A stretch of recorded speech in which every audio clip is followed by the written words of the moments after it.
Hello, this is Gabe Cymbalista with Cymbalistic Cynicism, and today is my guest today is filmmaker Chuck Browne. How are you, Chuck? I'm doing good, man. How you Good to doing? see you. Good, good. Tired, not retired. Uh, tell us a little bit about The Shutdown, which is, the film you did, I believe, it wasn't, oh, was it over quarantine or was after? It was probably after Yeah, it quarantine. was. We shot it after quarantine. We shot it early 2022, but it's a timepiece movie, so it takes place in 2020. So we did our best to make it seem like it was, you know, in 2020 or whatever. But no, we shot it early last year. Yeah.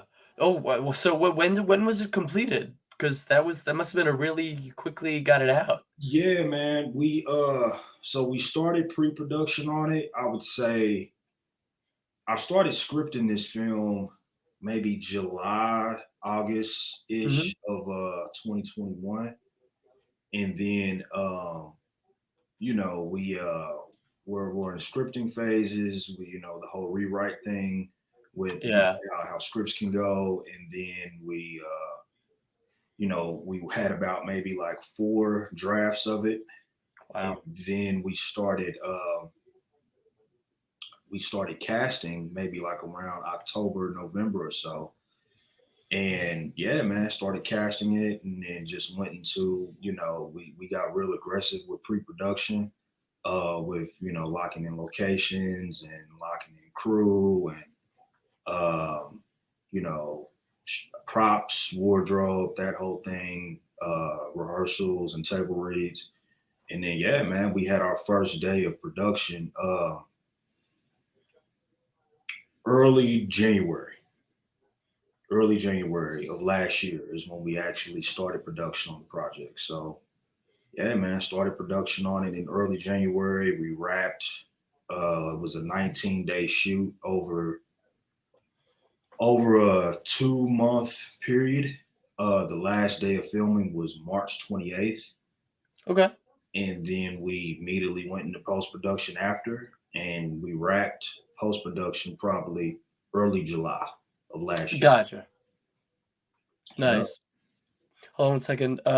This is my network head Joe. Good evening, gentlemen. Thank you for joining Gabe tonight, Chuck. And yeah, so that's I just wanted and he wanted to welcome you.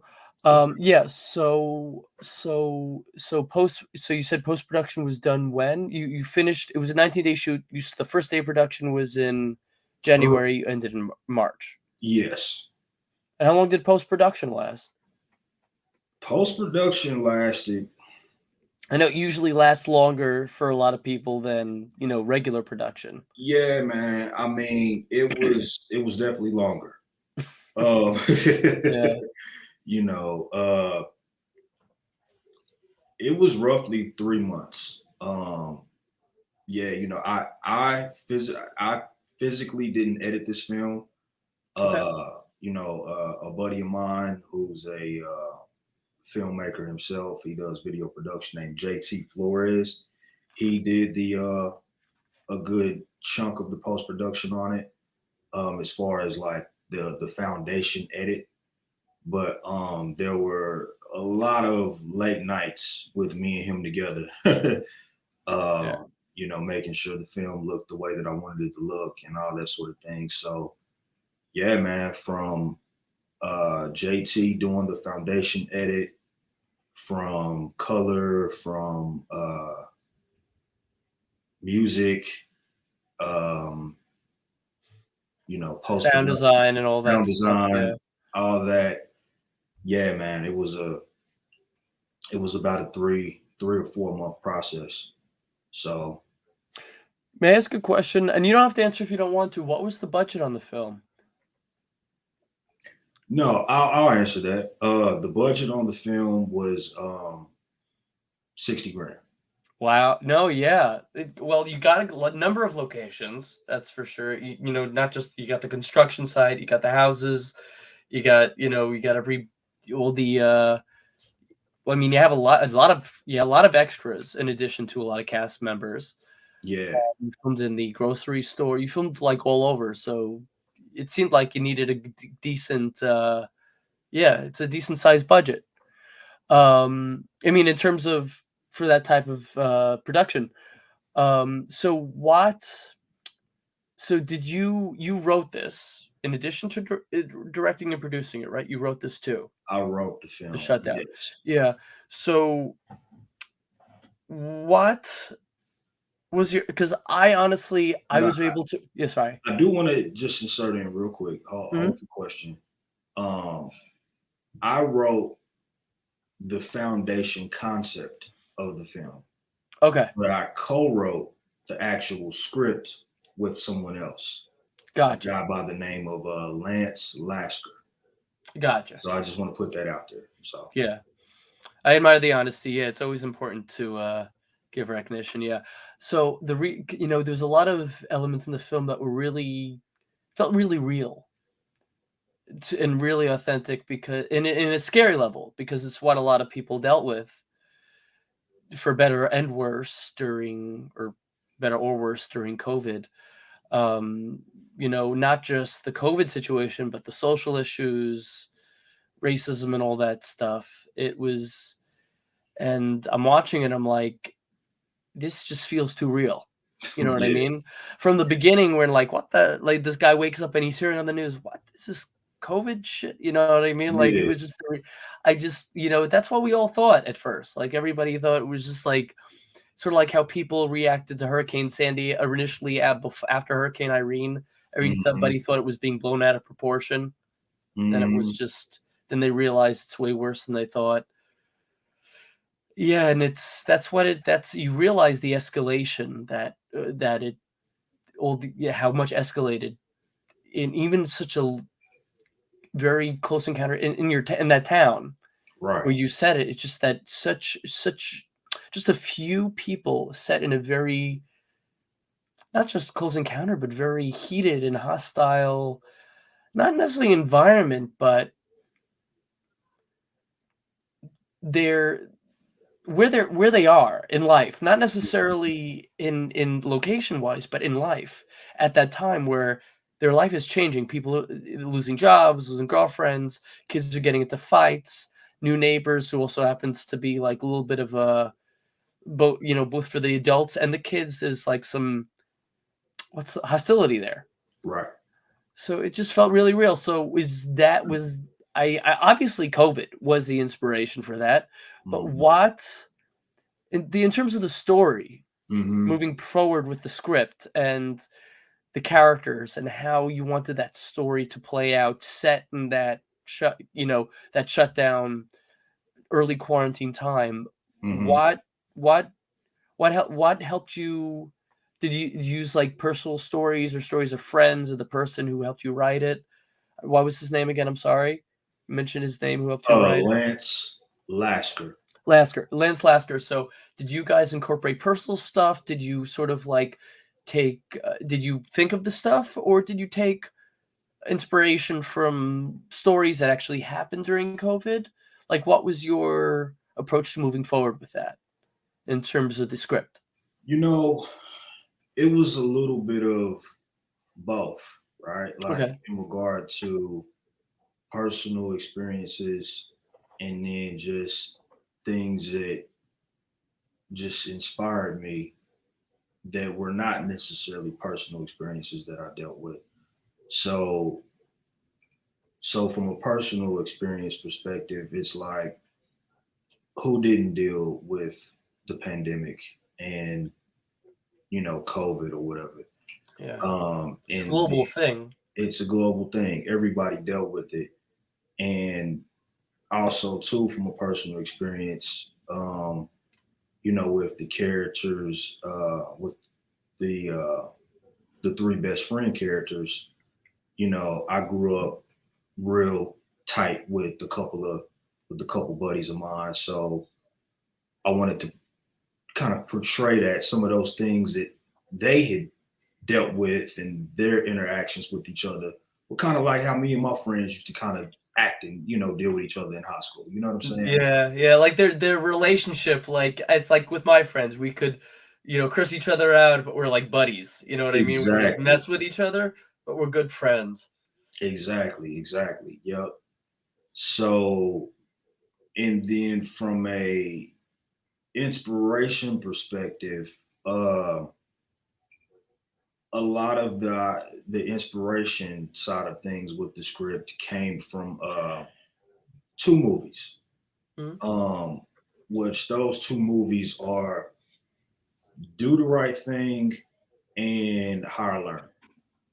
So I don't know if you've seen those movies. Do the Right Thing rings a bell. How I Learned was the second one? Higher Learning is the second one. That one, I'm not sure, to be All right. honest. So basically, so both of those films deal with um, your protagonist and antagonist, black characters or white characters that are having just racial tension with each other. You know what I'm saying? They're all just dealing with these various things in their lives, but while dealing with all this different stuff in their life, they're butting heads and they're going at each other. Um, but while they're going at each other, they're trying to figure out, like, how can we coexist? How can we come to some sort of common ground? Yeah. And what's the resolution at the end of the day with this? And so, from an inspiration perspective, uh, the idea from this movie wasn't a lot of it came from those two films. One of them is directed by Spike Lee. Obviously, Yeah, everybody knows that Do the Right Thing might be yeah. slightly more a little bit popular, but Now remembering when you said Spike Lee, now it just ring a bell. I yeah, mean it. Yeah, yeah. it really has And to. Higher Learning came was a John Singleton directed film. Okay, Yep. So nice. But a little spoiler alert for anybody who hasn't seen the shutdown. I wanted to ask regarding that final, not the final scene, because the final scene really was a bunch of flashbacks, sort of telling the moral of the story from the perspective of the main character's son.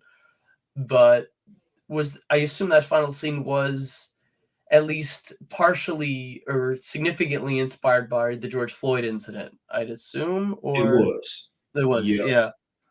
Yep.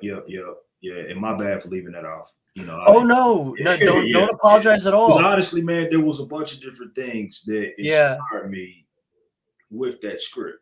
You know yeah. what I'm saying? I could sit here and ramble and give you probably like a 30-minute answer just on just on that alone. But No, I I know. I ramble too got you, much man. on one question. Yeah. So, but yeah, man, that definitely uh was an inspiration factor as well with creating that story. So I like how you did a little spin on that story with the turnout of that scene. I really, at the first I'm like, wait a minute, did the son of the neighbor, was he really is he the one that called the cops? Is he? And then I realized no, he's really standing up because he seemed like I wasn't sure if he had an agenda there, but I realized, oh, he's finally doing the right thing and standing right, up for the boys. yeah, And it's something that it's I say it's upsetting more because we need that more in real life and we don't have that. hmm Like it's almost like a horror movie in the sense that horror was it Wes Craven, the master of horror, said yeah, horror movies don't create fear, they release it. right, And any movie that's scary, whether it's horror genre or not, can be scary. And that film, it's almost a way of coping with reality. In reality, it all depends obviously on the individuals who are present, but not everybody would do that and stand up for somebody who's being unjustly nearly killed or hurt or nearly or killed. And that neighbor's son did something that I wasn't sure what his if he had if he had another agenda, but I liked what he did. Just and I like that you even resolved that you showed that the boy who he stood up for survived because you heard him narrating the end. right, So right. it was also that closure. You didn't have to see the aftermath or what hmm happened after. You just had to know that that boy survived. Right. the mythic main character son. I love the way you carried that out. Yeah. Thank you. Yeah. Yeah, and all the conflicts you depicted, from the hostile neighbors to, the way and the racism, and then the grocery store, how everybody is, so unnecessarily aggressive. Right. It's just so real on a really. Definitely, man. But if you think about it, people became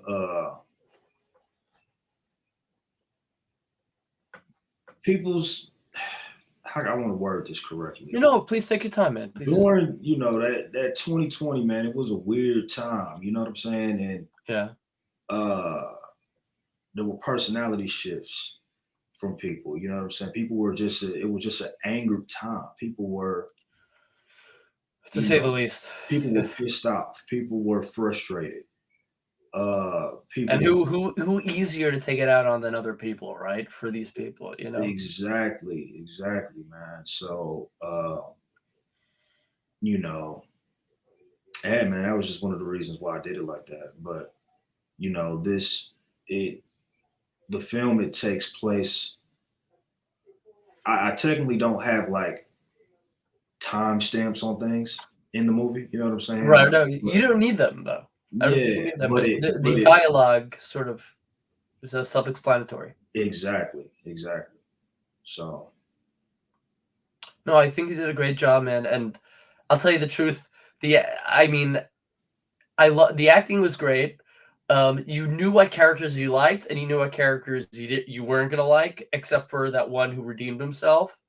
yeah, right, But also his mother, like I love how she stood up for his mother. Like she was like the voice of reason in that entire family, right, and it's also real, and it's also hard, not just authentic but also hard, because it's a real life thing. The stubborn, it's not even a cliche or a trope, it's a real life thing. The stubborn father, the rebellious daughter, the argumentative, hostile son, and the mother who's trying to mend everything without unnecessary aggravation and hostility against one another. And that's in addition to the neighbors who are already struggling. And she's almost like not just trying to mend her family, she's trying to resolve the stuff with her new neighbors, who there was already conflict before they were neighbors. You exactly. know, Yep. yeah. I thought I would love to see this get more of a release, because I think it's a very relevant film Yeah. that Thank I you. think needs to be seen more. I'm gonna post about it a little more, because you look at it, you feel like it's got to be a COVID movie. And Right. I thought it was quarantine, and realized the shutdown. It's almost like at the very beginning, on the verge, after that spark had just hit, as everybody is slowly but surely getting more and more heated. So almost like the prelude to quarantine, Yep. I guess you could say. I think it Mhm. was very well done, man. Bravo. And I'm gonna I want I really hope it does get more more stream services. But you also, I believe you said you have another film coming out. You're in post production now. What can you tell us about that you are allowed to obviously talk about? Yeah, for sure, man. Well, the name of the movie is called Vengeful. Um, this movie, I directed the film, co-produced it. This movie was written by somebody else. I didn't really have a hand in the writing aspect of the movie, but the movie was written by one of the actors in the Okay. shit, um, which is the father of the Black family. Okay. Um, yeah, he wrote the film. He was a very likable character. Even when he was a tough father, he was very subtle about it. He was very yeah. Yep. So yeah, man, it's and just to kind of give a brief synopsis of that movie, it's about a guy who gets wrongfully accused of a crime that he did not do.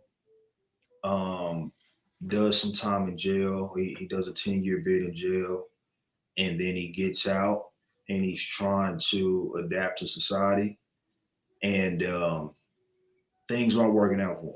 You know, he's trying to mend his relationship with um, ex-wife and his daughter, and trying to, you know, he's trying to get a job, and he's trying to get some employment that he feels good about, but nothing is going how he wants it to go. Nothing. And so he just feels like, even though he's back out in society, he feels like, damn, I'm still in jail. You know what I'm saying? So he decides to seek revenge on the crooked cops that set him up. Framed him. Yeah, they framed. Wow. Yeah, yeah. So that's what that movie is about. That's a little, that's different from that usual, oh, the con gets out who wasn't really, usually when those con gets released and can't get out of the bank robbery or the killing, profession, like a hitman, like he wasn't even guilty in the first place, and he's being drawn into making himself guilty almost because like he just feels trapped. Right. Yeah, I like that. So you're producing that one?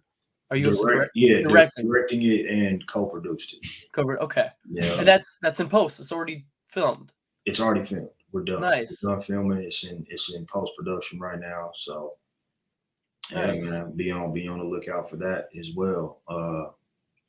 Vengeful. Are you going through the con circuit, or is it going to be on Tubi as well, or? We're trying to figure it out. Mhm. We don't know from a distribution perspective what we're going to do yet, but we want it to be, we want it to just have a very broad range of viewing. I hear that. Definitely don't want to limit ourselves. We want it to be everywhere. You know what I'm saying? Maybe even a theatrical release. So we'll see. Yeah, can I tell you something? I usually don't hear of that type of a film of that type of, the person that's what I'm saying. It's a very different approach to that, what people would call a trope or a cliche, because it's not that trope or cliche, because the guy who's getting out, one, was not guilty, and two, he's not getting back into the crime, the life of crime. He's getting into it for the first time because he was framed. Exactly. So I hope that not just the obviously I think the film's going to be great, but I think that originality itself, I think alone should really be not just a plus, but like that should be that original approach to that type of story alone should really get you some really good, I hope gets you some good venues, if not, film festivals, releases, distribution. That would be great. Yeah. For So sure. this guy, the one who played the father, have you worked with him outside of these two productions? Are you friends prior? Did you cast him, and that's initially for the shutdown, and then you knew him, or you knew him prior to the shutdown film? You okay? No, I apologize. I had to. My son was about to come in here and kind of throw the interview off, so I was just kind of. Oh, it's okay. I was waving him off, like, "Hey." But no, man. So okay, his name is Bobby J. Coleman, and we have known each other for probably 7 or 8 years, but we've had kind of like honestly like a high and by type of relationship, right, up until a year and a half, 2 years ago. So he was a very, very popular stand-up comedian here. Really? In the city. So where you from again? yep. So I'm from Kansas City, Missouri. Right. Okay. Missouri. So Bobby J was a very popular stand-up comedian here and even abroad. You know, he's known nationwide as well.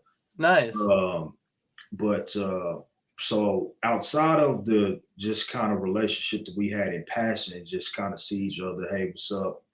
How you doing? Type of thing. We had like a meeting or two about me filming some stand-up comedy specials for him that never came into fruition or whatever. Right. So even though that business never happened, uh, I always had a huge respect for Bobby. Um, Followed him and kept up with everything he had going on via social media. And yeah, man. So when I started, I wrote the script and I was trying to figure out who was going to play who. He was one of the first people I thought of. Reached out to him and we met up, and the rest is history. And from that point on, uh, yeah, me and Bobby have become pretty tight. So And now you're producing and directing the film he wrote, which yeah, is, yeah, that's great because a lot of comedic writers, even comedians, they're not just good at writing comedy, they're just great at writing. yeah, And to be great at writing comedy, you need to be great at writing. So it hmm makes sense that, yeah, he would. Yeah, that's great. I love yeah. that. And you're almost like, I wonder if you're going to be like, what was it good? Um, Almost like, was it Johnny Depp and Tim Burton, like one of those attached by the hip type of filmmakers and not actor, you know what I mean? Like, who Never just keep know. I working it. mean, There's a yeah, lot of those those yeah. duos. Johnny Depp, Tim Burton. You got Denzel, Spike Lee. Yeah, the Uh, dynamic duos. Yeah. yeah, you know, Quentin Tarantino and what maybe What's his Michael Madsen as Robert well. Rodriguez? Yeah, Robert Robert, Rodriguez. yeah, Yeah. you know what I'm saying? Maybe something like Yeah. that. So we'll see. Yeah. No, I know. Dude, I wish you guys the best, and I want to keep in touch with you. I want to find out what any news on that when it gets released. And in addition to filmmaking, you run a whole production company. Can you tell everybody about a little bit what you Yeah, do? yeah, I do. I do. So outside from filmmaking, I I offer I offer video and film services to companies, to different people that are doing events. So I do commercials and promo videos for companies. I do weddings. To be honest, I've kind of scaled back on weddings, but I still do them. And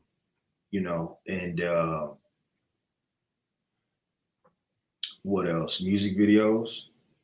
Um, so yeah, man. And I've been Dude. in business since 2009. Oh, nice. Like 14 years. No, that's Yeah, good. yeah, man. So I've been grinding at film and video production for a while now. So Is that something you always wanted to do, or something you develop, something you decide you want to develop when you were in college or school, or what made you want to do production, like before you created the company, or at what point did you start, you know, well, you know what, man? I mean, I've always taken a liking to that the creative field? the entertainment industry. Uh, Same. you know what I'm saying? But I took more of a liking to the behind the scenes The things. technical field, yeah, Yeah, technical care. when I was Yeah, about maybe like, sophomore, junior year of college. yeah, So, but yeah, man, I mean, dating back to, high school, middle school, I mean, I've always just been, uh, very drawn to the entertainment field, uh, you yeah. know, and I used to at one point want to be more in front of the camera, but, uh, I took more of a liking and to the behind the scenes thing. So You're very much like me. Like, I always loved and appreciated the entertainment, that movie industry, and I yeah, always want like that was like the thing that was like my number one thing I always wanted to work in since I was young.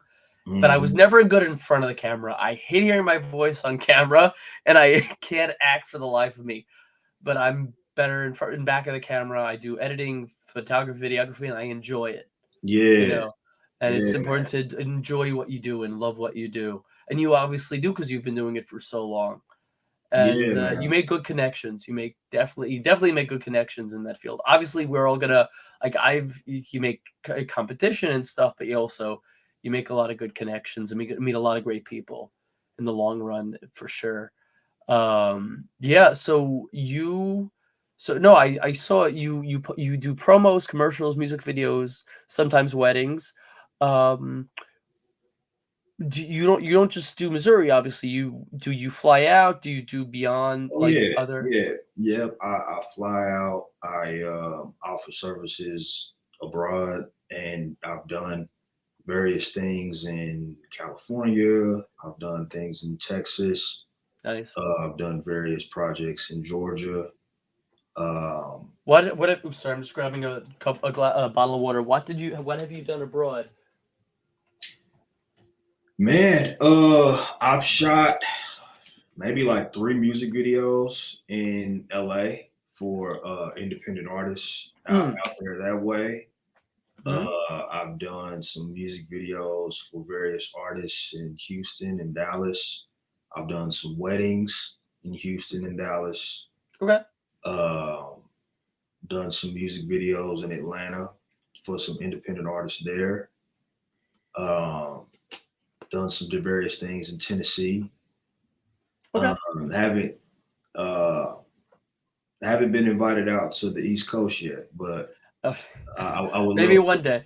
I would love to be, man. Yeah, yeah. So, It's definitely it's depending on where. Like I'm on the East Coast. It all depends on where. Some places on the East Coast I prefer more than others. But I guess you could say that about any coast. yeah, Yeah. No, I do a little bit of that myself. So I always admire somebody who does that and enjoys it, and would even travel for. I mean, you have a production team, or do you usually have people you contact to assist you, or is it usually, or depending on the project, is it a one man thing, or depending on the project, is it sometimes do you have people you reach out to who travel with you to assist with production, like a specific yeah. team? That's a great question. Case by case basis. I had a It just feeling, yeah, depends on budget. I mean, yeah, I uh, I can't. I've done lots of solo crew projects. same. I would say here lately meaning past 5 years. Um, everything is honestly from a crew perspective, except occasionally I'll still do the one man band things, Mhm. but it's you could just you get so much more done when you have a crew and you delegate, and just the quality of the project is just better.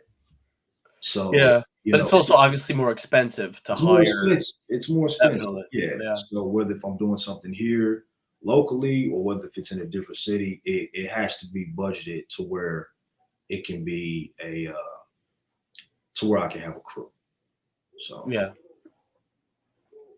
So yeah, it's obviously not just, it's also what you're getting paid for the job, and how far you have to travel, and how much equipment you have to bring, and what the job entails. There's a whole bunch of factors. But mhm. like with the fact that you're being invited from Missouri to all the way out to the West Coast, the fact that they're having somebody from so far out to do the job must say it says something about your company, meaning that the fact they would have you fly out of all the people they could go to in their area, Right. or closer to them. That says something about how much they, you know, believe in your, or like the work that your company does.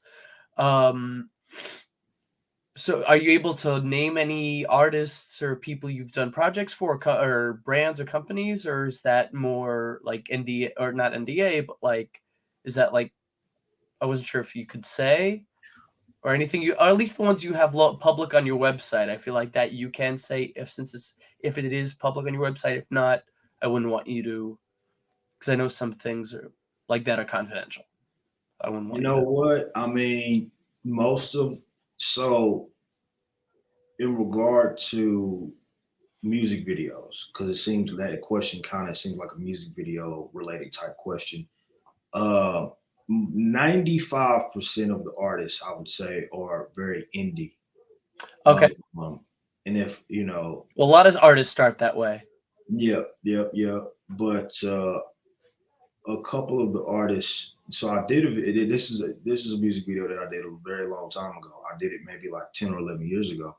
But it's the biggest uh, indie artist that I worked with, which is we have a artist here by the name of the Popper. It's very popular in Kansas City, and Nice. even in some other cities. And the video was featuring Tech Nine. Um, Really? yeah, so I love Tech Nine. that's probably the biggest artist that I've worked with. Um, Yeah. Tech Nine's I if you so you did work with Tech Nine. oh yeah, I yeah. I'm a big fan actually. One of these directors I know made a movie that he co-starred in, and he seems like a really cool guy. He's somebody I would love to meet.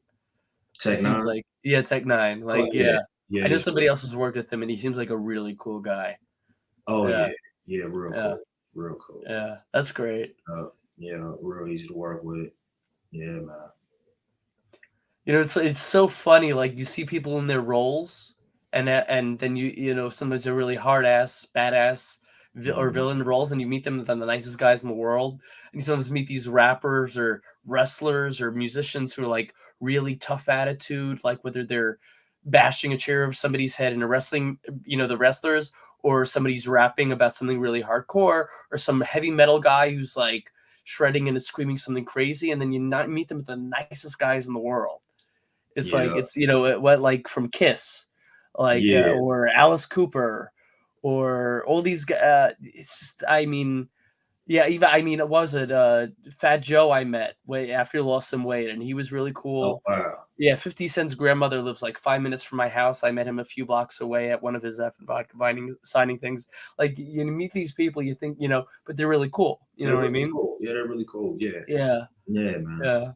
So it's yeah, it's people have no idea when they see people on screen or behind or their voice in a song how different they are in real life. People assume, oh, the type of music they sing, they must be this way. That they're wrestling, they must be obnoxious and cold or. And people have no idea. Like some of my friends met the Undertaker last weekend. Nicest guy. The Undertaker, the Oh wrestler. wow, really? Nicest guy. Everybody, his agents apparently I heard were not so nice, but the Undertaker himself was a really cool guy. What I heard, yeah. I have friends who work Wow, with The Rock, and he's also really cool. Really wow. nice guy. Yeah. People have no idea. So Yeah, it's just man. I yeah. mean, celebrities. They're we only see maybe what 10% of their life. Oh, not even. I Not mean, even. Not even. Like so yeah. Like they're like people say a lot of things, but people, some of these people I know people who are in the film industry so successful, they still deal with depression, anxiety. Just because somebody's doing well in their work in their life doesn't mean they don't deal with some other pain behind closed doors. People generalize and say the most and have no clue. They think somebody might be great, like have the best life because they have all this fame and fortune, money. Everybody deals with something. Money, to me, money doesn't buy happiness. It buys everything else. You can buy things to help add to your happiness. It doesn't buy you happiness. Like you no, could have all the money in the world, but if you have nobody to share it with, nobody to spend it with and on and to enjoy life with, or friends, like what's the point? Being alone and having $1 billion, what's the point? exactly. Not well as an exaggeration, but still, it's you get it. A No, lot of you get people it, just man. I don't. mean, Yeah, you get it, man. I mean, you got people that are, I mean, especially here lately, seems like billionaires that have killed themselves. yeah. People with $1 billion that are committing suicide. So, nah, money doesn't buy happiness at all. Kurt Cobain's, Yeah, you have people who do, drugs and not marijuana, sorry, like, what was it, Amy Wine? A lot of people who deal with a lot of battles as successful as they are, and people think, oh, that's just the industry. No, there are people who aren't in that industry who deal with it, and some people just they fall into something, even if it's just depression, or clinical, or whatever. People just have no idea. And like, I'm sure that was the guy who played the in the Shutdown, your film. I'm sure the bald guy who played the big white bald guy who played the neighbor who's really obnoxious. I'm sure yeah, he's nothing like that in real life. nothing like Nothing like that. that. Nothing. Like, people, yeah. Like, like, what was it? Was it Mick Foley, even Goldberg, the wrestler? Yeah, These guys, like, they're gentle, leather, like, Jason Voorhees, Leatherface, the nicest, most of them, the yeah. nicest guys. It's just people, and yeah. So people So it sounds really, like you was a you're a wrestling fan. no, I just, I have friends who know them. I've met some. I never met The Rock. I would love to. We share a birthday. I have Hmm. friends who work with him. I have friends who I've never been big on wrestling. I think the only wrestling game I ever went to, there was, like, in my park, in the local park, they had, like, you spin for carnival. You spin a wheel and you win something. I won like 3 tickets to really crappy seats at a wrestling game. Hmm. But I had to watch the screen. Majority of it was midgets slapping the divas' butts as opposed to actual wrestling going on. Yeah. And it was me, my father, my sister, and I, and we were like pre-teenage kids. Hmm. And my mother didn't go, and we were just laughing the whole time, like it wasn't our thing. But everybody has a different niche, their different interests, their different what they enjoy. And for me, it's movies, but it's also music. But I love horror movies, but I appreciate all genres. And for me, real life horror is scariest. That's why when I watched your film about the shutdown during COVID, that would feel more horror to me and real, because it feels more real than horror movies. Mm. Wow. And Say so. yeah, Say, because yeah. but I'm saying that in a good way, because it's not just educational, it's an eye opener, but a lot of people just can't refuse to see. They look, but they don't see. You know what I mean? Hmm. Hmm. And yeah, it's like a war movie. War movies more horror for me than horror movies, because that's real life Yeah. horror. Yeah. Movie. Yeah. Sometimes, and I get what you're saying. You're saying that like movies that have a realistic approach that realistic approach on life that isn't the most positive outlook on life can be can be horrifying a little bit, versus something that's technically a horror film, like It or Scream or Halloween or whatever. uh that these things won't ever happen. You know what I'm saying? We know that Michael Myers and It and Jason Voorhees, and Freddy Krueger, Ghostface. yeah, You know what I'm saying? We know that killing, it's not real, that it doesn't exist. But yeah. a movie like mine, that We lived through it. A lot of yeah, people, you know what I'm saying? the world. It's things like that are real life. Yeah, it can't the shit can't be scary. You know what I'm saying? So Hey, at the very end, the son of Coleman's character, yeah. his monologue really summed everything up, and he also reminded me about how people took so much for granted. Like, I used to, growing up, I felt like people must appreciate so much if they had to face like their own their impending death or doom. But you look at what happened during COVID, and you see like how people acted. So, even at the beginning, it's in your film, that was like the prelude to the quarantine. You realize after COVID, after the not after, but after the quarantine, you see how many people took so much for granted. Like, you literally have so many blessings, and so many people like act so childish. Like, they're so, oh, I must go away on vacation. I must go out and party. And Coleman's son's character, I'm sorry, I don't remember all the characters' names, but he said it like, I was selfish for throwing that party.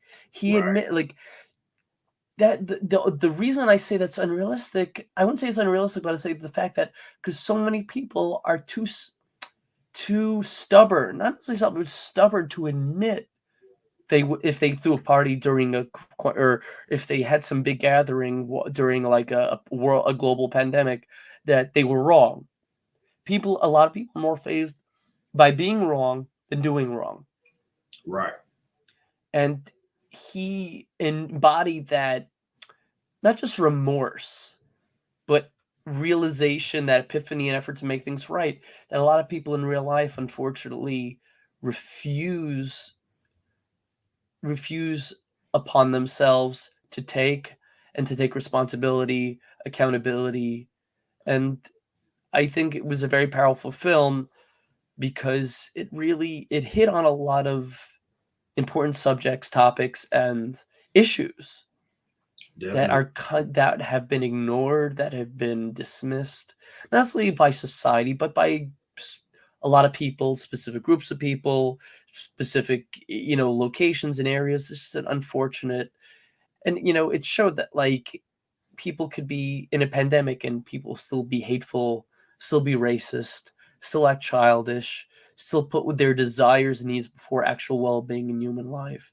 For And sure. that is scary. Yeah, it is, man. And one of my goals with the film was to make for it to be relatable to everybody. You know what I'm saying? Yeah. I personally feel that, in the hour and 20 minutes of that movie, that there's something in that film that everybody can relate to. You know, Yeah. there's something in there that you could be like, I remember that, or I dealt with that, or I Dude, experienced that. You know what I'm saying? you Uh, jam packed so much into that hour and 20 minutes more that was effectively relayed and reached the audience more than a film that could be 2 hours long or two and a half. yeah, Like, you really got the message across in under an hour and a half, which is yeah, not easy in the film industry. A lot of people don't, not it's not easy. A lot of people just don't bother to do that. That was one of your main goals, and you did that in a very what's a compact amount of time. No, I don't mean like you got the message across before the end of the film. You just yeah. summarized it at the end. Hey, And yeah, quick question, Gabe. yeah, sure. Can I step away for 60 seconds? Yeah, Just real quick. please, yeah. Okay. Give me Is just everything? Yeah, please go no, ahead. Go I ahead. just gotta check. I just have to do something just really, really quick. Please, yeah, I'm standing by. I Yeah. got you. All right, because my Go son had ahead. just popped in here again. Don't worry Give me about it. just a moment. Family comes first. Don't Yep, worry. Go yep, ahead, yep. man. All Go right. ahead. We'll be back after this break, everyone.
I'm back, man. I did not mean to do that, bro. I'm sorry Dude, about that. do not apologize at all. Family always comes first. I got you, Yeah. dude. So, listen, before we end, really was that, but is there anything else you want to bring up? And I'm going to ask you one last thing afterwards. Is there any details you want to bring up about your upcoming film, any other productions that you can or can't speak about that I get? Well, not the ones you can't speak about. Yeah. Yeah. Nah, I mean, I please watch the shutdown. I mean, I feel like you have an audience to your platform that doesn't know about that film. It's a completely different audience from my current followers and platform or whatever that I have, on my current social medias. So I really want to encourage and your audience to go watch it. You'll like the movie. Like I said earlier, it's relatable. It's a serious movie, but there are some uh, moments of humor in it. You know what I'm saying? So it's not a complete just serious 100% of the time. It's not an 120. It's not an hour 20-minute long PSA. It's an Yeah, actual. It's a legit story. yeah, it's a good And it's a good story. story. Yeah. You'll laugh a little bit. You'll get mad a little bit. You may shed a tear or two on some moments of the film. You might Uh, feel some buttons getting pushed. you may feel some buttons get pushed, but please watch it. It's on Tubi. We're working on getting it on some other streaming platforms right now, but it's on right now. It's on Tubi. So go to the app and put in the search the shutdown, and And it's free to watch on it's there. free to watch. You'll have some commercials that'll play. Just Very few. Tubi's very really good few, at very not a few lot, commercials on this one. not a Yeah. lot. But please go watch it. Myself and my crew, we worked on it. We worked our asses off on it. The actors, they worked hard on it. So please go check us out. And in regard to things that I have coming up right now, I can really just only speak on Vengeful. Gotcha. That's a movie that I have that's in the works right now. That'll be coming up very soon. And post Vengeful, trying to figure it out. Don't know yet. Well, what were you gonna say? You about no, I that? was just gonna say was for anybody, what you aren't, but what you're doing, what I love about your goal with the film is not just to be successful with it, but to get the message across that the film is trying to relay. You're you're both trying to be successful, obviously, with your film, but you're trying to teach a moral with it. Right. It's important. It's important to you on both a personal and selfless level, which is important. And that's what I Yeah. admire about films like that and filmmakers who do that. You know what I mean? Because Absolutely. it's just not with something. I wouldn't say cash grab. I'm not about. I don't like the term crash grab, but you're not doing it for the sake of just making a movie to put your creativity, make money. You legitimately have a a relevant message that is showing real life situations that have happened and things we need to learn from as opposed to dismissing as meaningless like so many people have done. Yeah. And that's important, and that's what one of the many reasons I think people should watch the film. They'll see when they watch it how many real life situations, controversial, problematic, scary, and so on, are depicted in the film. Absolutely. Um, yeah. But now, I just want you to tell everybody where they could follow you, your company, any Chuck, your name of your production company, where they can follow you if they're looking for anything, whether they're in the East Coast or not. Tell where they can reach you on your site and follow you, and yeah, if they have any questions where to reach you, uh, to navigate where on your site, just yeah. Yeah, for sure, for sure. You can follow me at my various Instagrams. I currently have uh, two business accounts, and I'll give you both of those. One of them is at Chuck Browne Productions on Instagram, and that's Browne with the E. And then also at Chuck Browne Films, and that's also Browne with the E. You please follow the Shutdown Instagram, which is at the Shutdown Movie on Instagram. Um, you can go to my business page on Facebook, which is the Chuck Browne Productions business page on Facebook. And then my website is chuckbrowneproductions.com. And again, everything is Browne with the E. Sometimes people forget the E at the end. I So, almost added it to the end of the K as well at one point. oh man, I was yeah. like, yeah. But yep. So yeah, Chuck Browne Productions on is my website domain name. So yeah, please check me out. Hit me up on there. Follow me. And they And could reach you through the website if they wanted. Let's say somebody want to yeah, hire you. If they want to reach you, they could reach you through the website. sure can. Yep. Gotcha. Okay, cool. And just a quick summary of all that you do. You do film production, but you also do weddings sometimes, and you do Oh yeah. promos. Yeah, Yep. So yeah, just a quick summary about all the services that my company offers. If you have a script and you want, because the shutdown was my first film that I wrote. Prior to the shutdown, I have helped out other people with their projects, with their indie films, short it's great. films, with their documentaries and things of that. So I'm still will do that. I still am offering that. I still want to do that.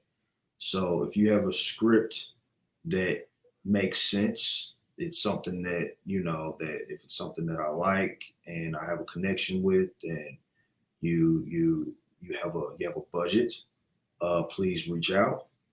And then in addition to that, uh, I also do promo videos for companies, commercials for companies, music videos for independent artists, weddings, uh, and event filming as well.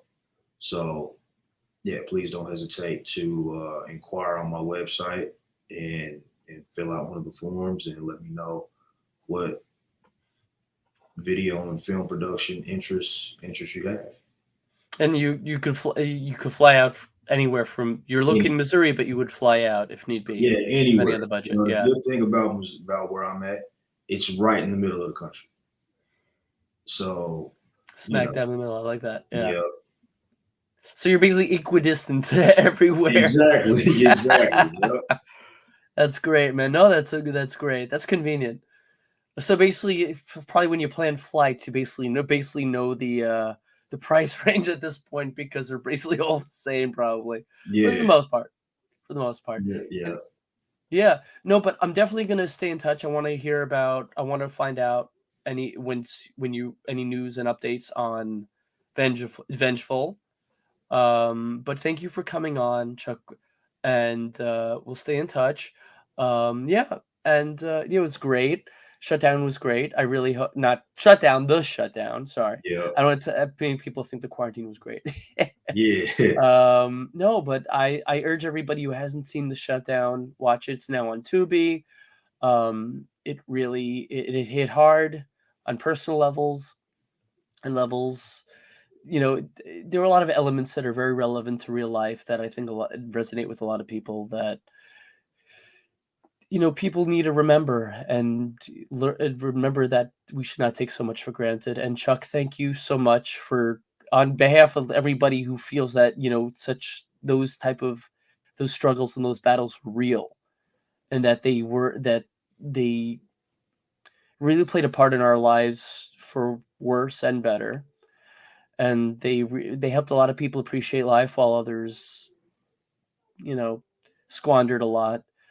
I think that film is very important, and I really hope it gets more of a following and really gets more distribution streaming, and I cannot wait to check out Vengeful.